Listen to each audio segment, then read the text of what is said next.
Everybody around him starts scrambling. So, protocol broken, shit has hit the fan. Now it's Rambo time.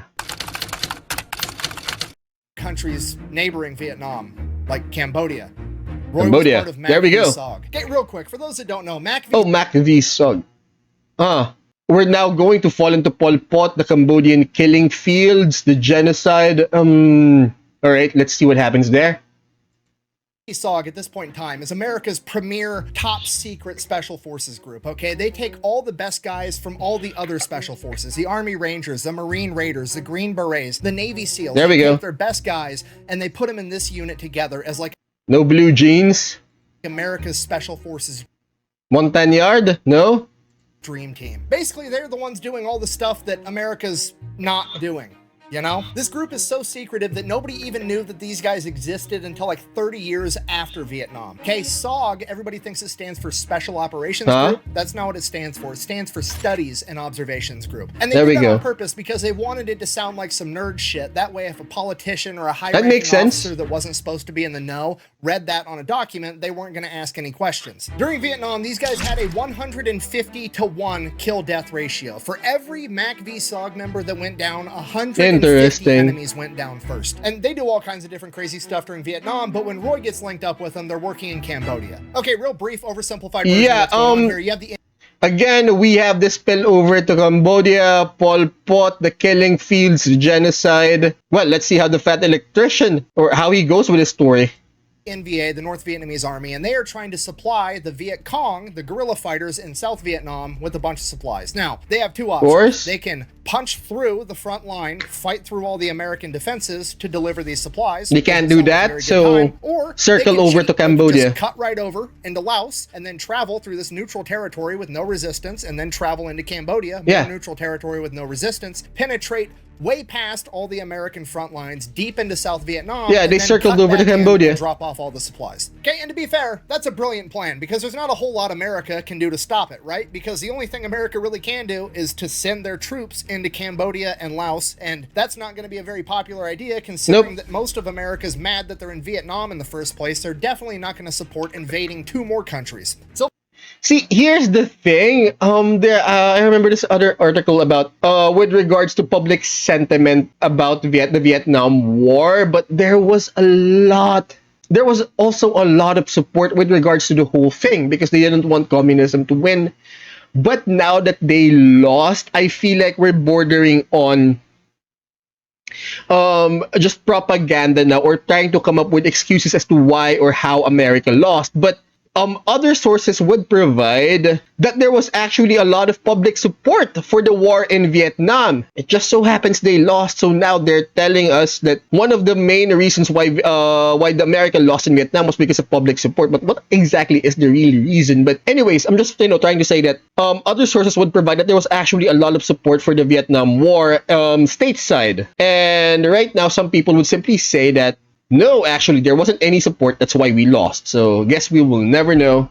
So if America wants to stop this, the only thing they can do is to send their own guys into this neutral territory where they're not supposed to be to cut off this supply line. And then, even if they do run into each other in this neutral territory... In other words, the Task Force 141 shit.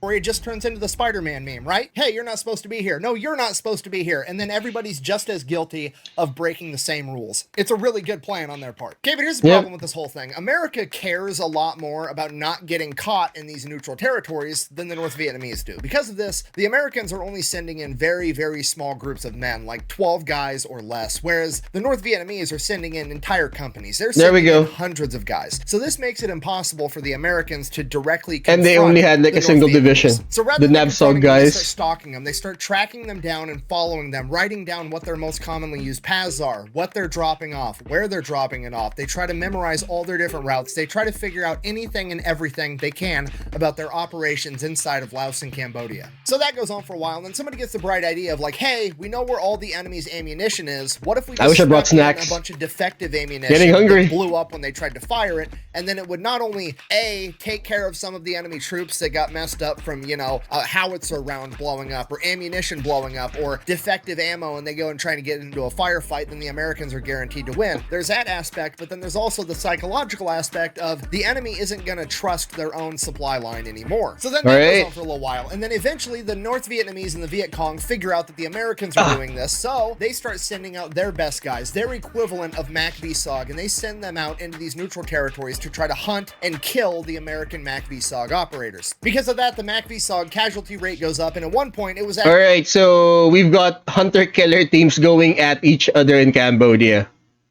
Actually reported as being on a both 100% sides casualty rate. If you were in MAC-VSOG during this era, there was a 100% likelihood that you were going to get injured or killed in the line of duty. A there we go. Heart to these guys was just a rite of passage. So MAC-VSOG starts taking more casualties. They realize they're being hunted. Then they start doing countermeasures to prevent from being caught. They're having helicopters go in and pretend to drop off a bunch of operators when they're actually not doing it, basically spamming them. That way, when they actually do go behind the line, the enemy's not going to know whether that was a fake drop-off or a real drop-off. So that's what's happening. There's like a shadow war going on in the neutral territories of Cambodia and Laos, and this is what's happening when Roy shows up. So 2 weeks into being there, Roy goes out on a mission, and one of the guys that he's with ends up getting shot up, and they have to get this guy medevaced, but they're still being attacked, so they can't go out in the open so a helicopter can land. So the helicopter has to drop what's called a Maguire rig. It's basically just a rope that these guys are going to hook onto, and they're going to pull them straight up out of the canopy of the jungle and fly off.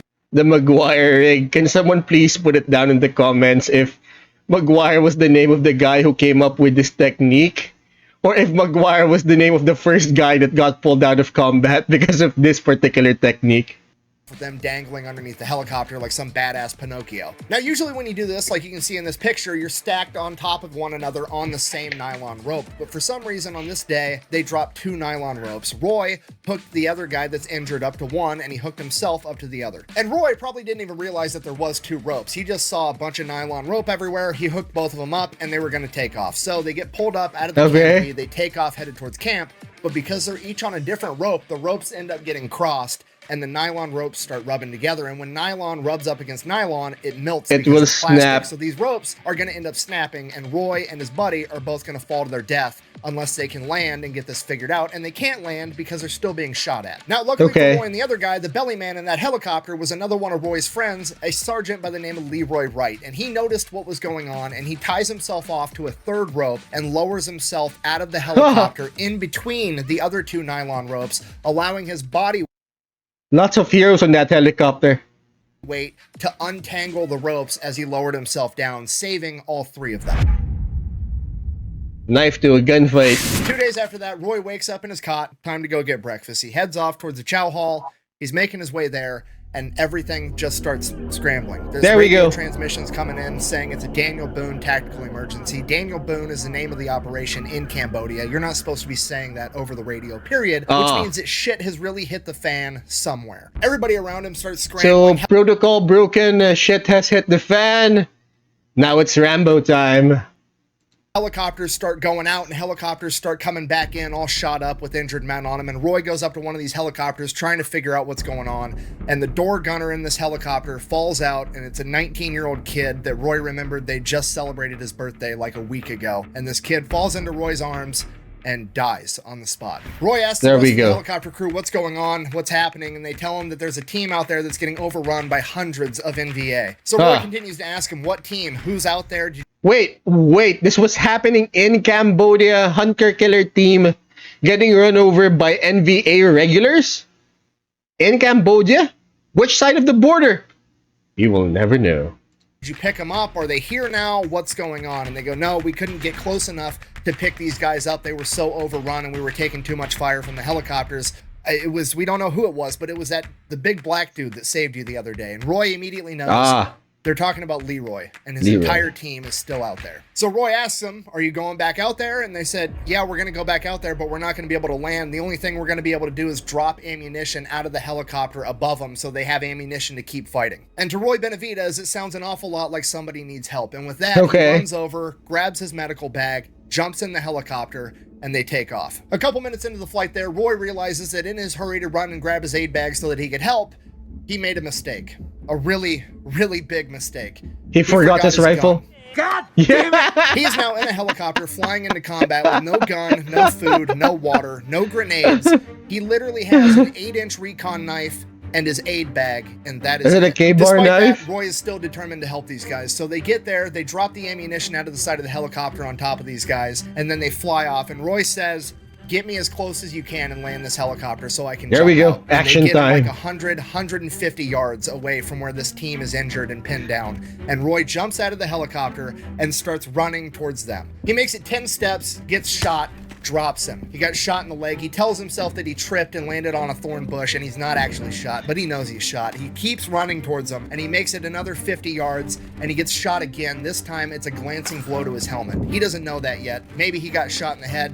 Maybe he didn't. Maybe it was shrapnel. He has Maybe. no idea. He'll figure it out Who later knows? if he makes it. So he just keeps running to the team, and he finally ends up making it to him. So he makes it to where the team is pinned down. They're all spread out, way too far out. They're not in a defensive position. They're running out of ammunition. Every There we single go. person there is shot, blown up. Everybody is in horrible shape. So Roy gets to work. He picks up an AK-47 off a dead NVA soldier as he runs to each individual team member. Again, dead NVA soldier. They're not dealing with a fellow hunter-killer team, but they're dealing with regular NVAs. Which side of the border was this going on? I mean, which side was this happening? Where? We will never know.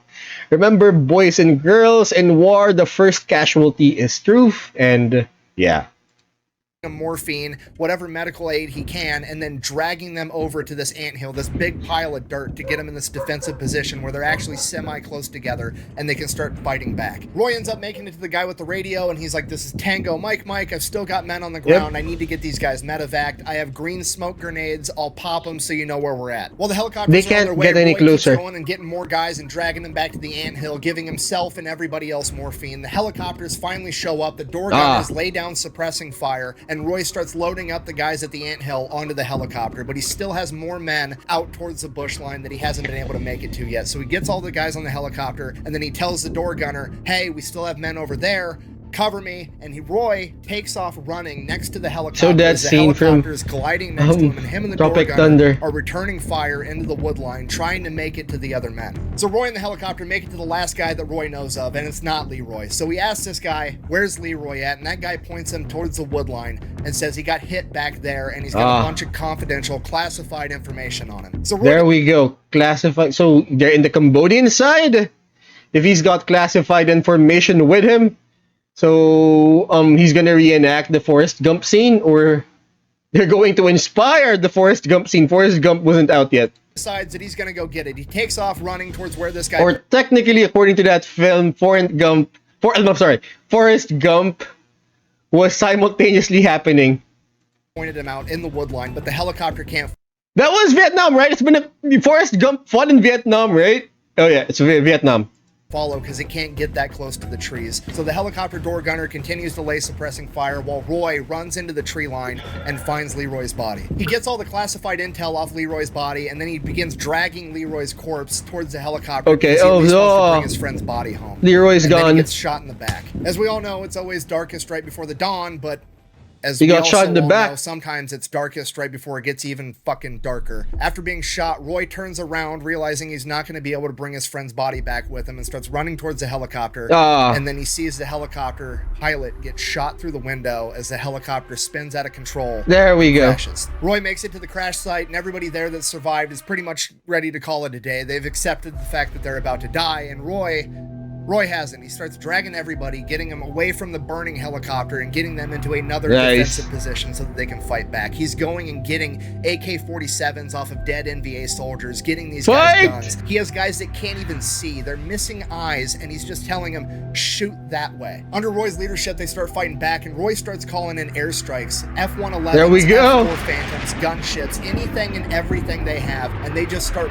bombing this tree line with all they've got, and they do it over and over, but the enemy soldiers just keep coming and coming. There's literally hundreds of them, and this goes on for hours. It's too hot for them to get a helicopter in there to load people up, and every time they bomb the tree line, more enemy soldiers run out of it towards Roy and his crew. And it gets to the point that they're literally using the dead bodies of soldiers as sandbags to stop bullets. Roy and the men on the ground don't Not the first time that happened. but the crews up in the gunships that are mowing down the forests that the enemies are coming from are starting to mow down so much vegetation that they're starting to see straight lines, which don't occur naturally in nature. These are bunkers with fortified machine gun positions. Oh, crap. The MACV-SOG team didn't just stumble across an entire battalion of men. They walked right into an entire NVA base inside there we go. Cambodia. Eventually, the air crews come to the realization. Now that makes sense that they ran into an NVA base, because at the start of the story, it was hunter-killer teams versus hunter-killer teams on each side, but now they actually run into an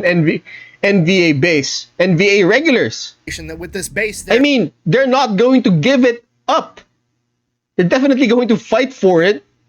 There's got to be at least 1,000 men, an entire battalion there, and there's a road where they can bus in even more men for reinforcements. They're not going to be able to keep this up and get Roy and everybody else to be alive and handle this the right way. So the only thing that they can do is to have a carpet bomb of that forest, and at the exact same moment that those bombs start dropping, they're going to send in the helicopters to try to pick up Roy. Maybe that's the story. That was the narrative.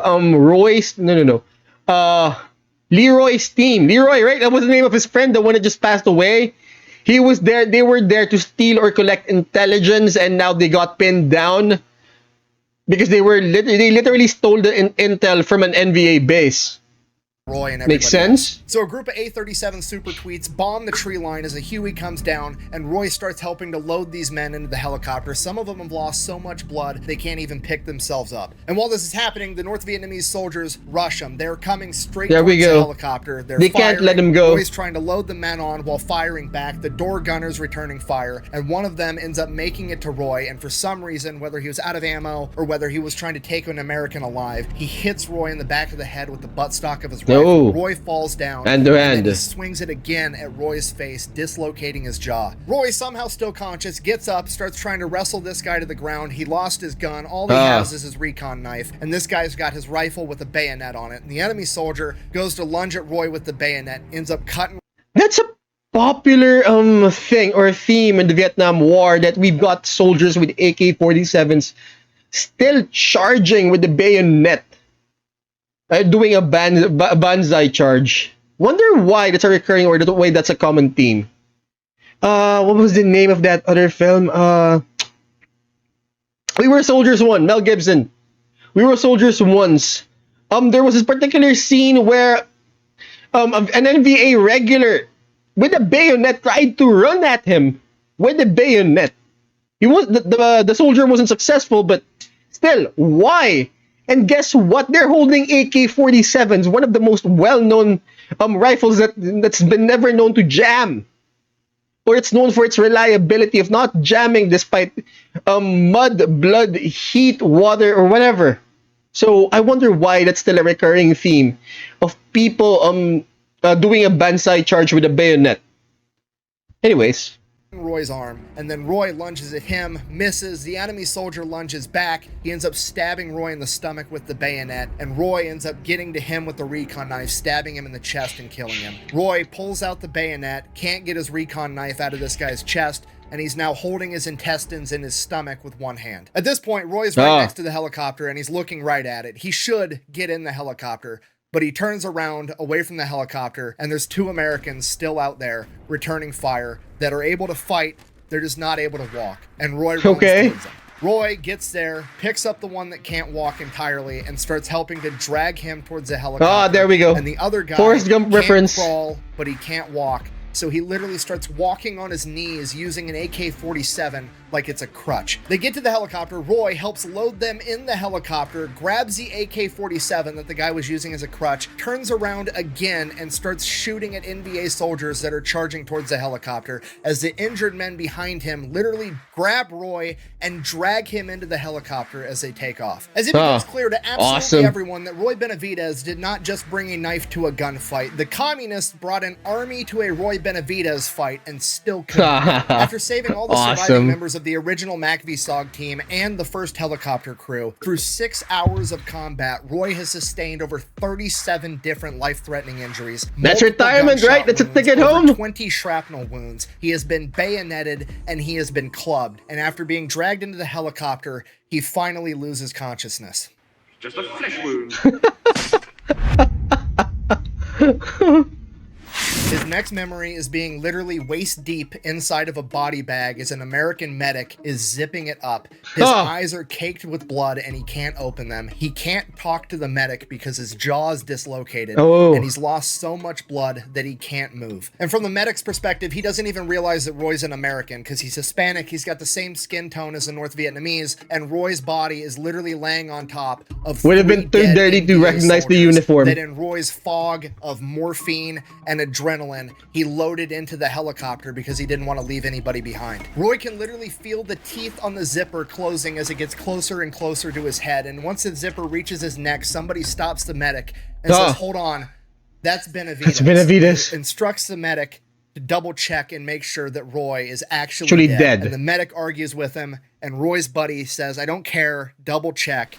And the medic zips down the body bag a little bit and puts his hand on Roy's chest and leans forward to listen and see if he can hear breathing. And at this moment, Roy takes what he describes as the best shot he's ever made in his entire life. He spits directly in that medic's face. And with that, they get Roy out of Wait, the hawk to a girl, Haley Welsh. Wonder whatever happened to her. We should follow up her story on her. But anyways, why don't we stick with the story first? Knew that she was going to show up at some point in time. Out of the body bag, they get him in the aid station and they start trying to do everything they can for him, but they're almost positive that he's not going to make it. After his chain of command figured out everything that had happened and that Roy was pretty much the only reason that the 8 other men that survived made it out of there alive, immediately got him signed up to receive the Distinguished Service Cross. The only reason they didn't try to get him the Medal of Honor on the spot was because they didn't think Roy was going to survive, and they wanted to get him an award that they could give him in the field so that he could receive it. Propaganda purposes. But Roy Benavidez had other plans.